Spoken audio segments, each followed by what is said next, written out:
Hi, so I wanted to do a video about a controversial subject, which is the flu shot, the flu vaccination.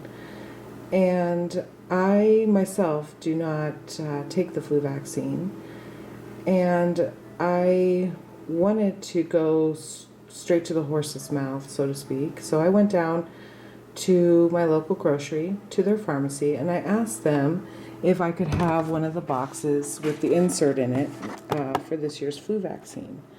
So I will show you really quick what I found. On the back, I'll allow you to read this, and you can pause it if you need to. I know a lot of the argument is that they have taken out all of the mercury out of all the vaccines. And so I wanted everyone to see this, that what they're saying here is that that is actually not the truth. So we'll go in here and get this insert. And I'm not going to go over this whole thing.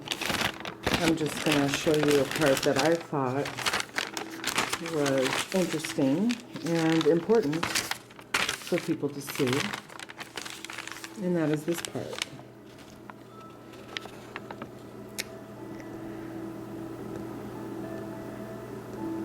So they're not hiding anything from you. They're telling you in their publications the truth about the flu vaccine. So we have this, which is important that you understand what they're saying here.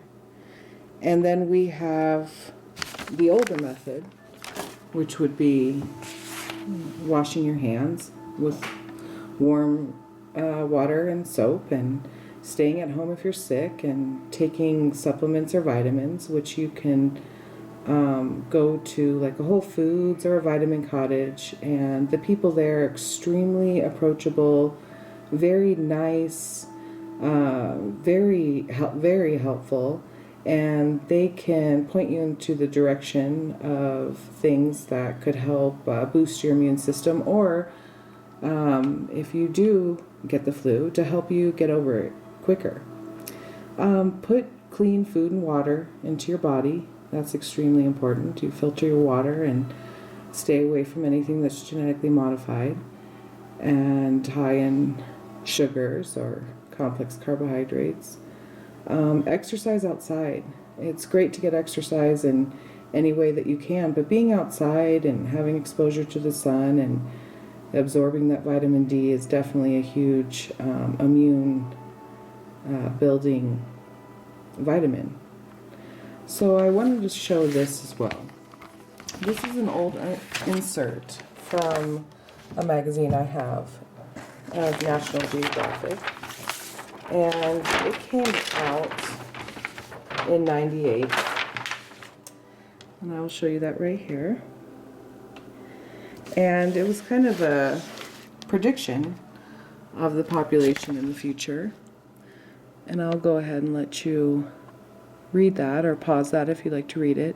I'm not going to go over this whole insert here, but there are a few things I'd like to point out and share. So this is life expectancy, and I'll let you go ahead and pause and read this.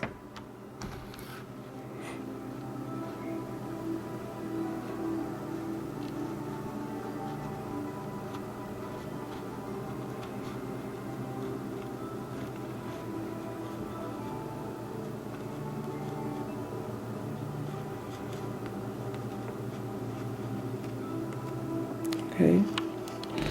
So over here, we have a little graph, and the life expectancy chart.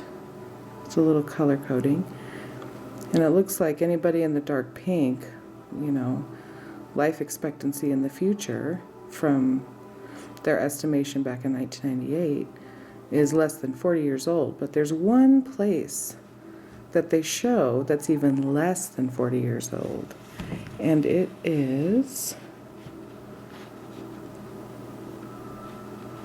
So I know a lot of people say, well, you're getting all this from, fear-mongering websites and things like this, and that's just not the case. There's plenty of old publications and books that you can read, and they have extremely informative information, and important to pay attention to and be vigilant about. You have to take your well-being and your family's well-being into your own hands and do your own investigation. Don't take my word for it. Don't take the word for it of anything that you see. Do it yourself. It's much more cathartic that way.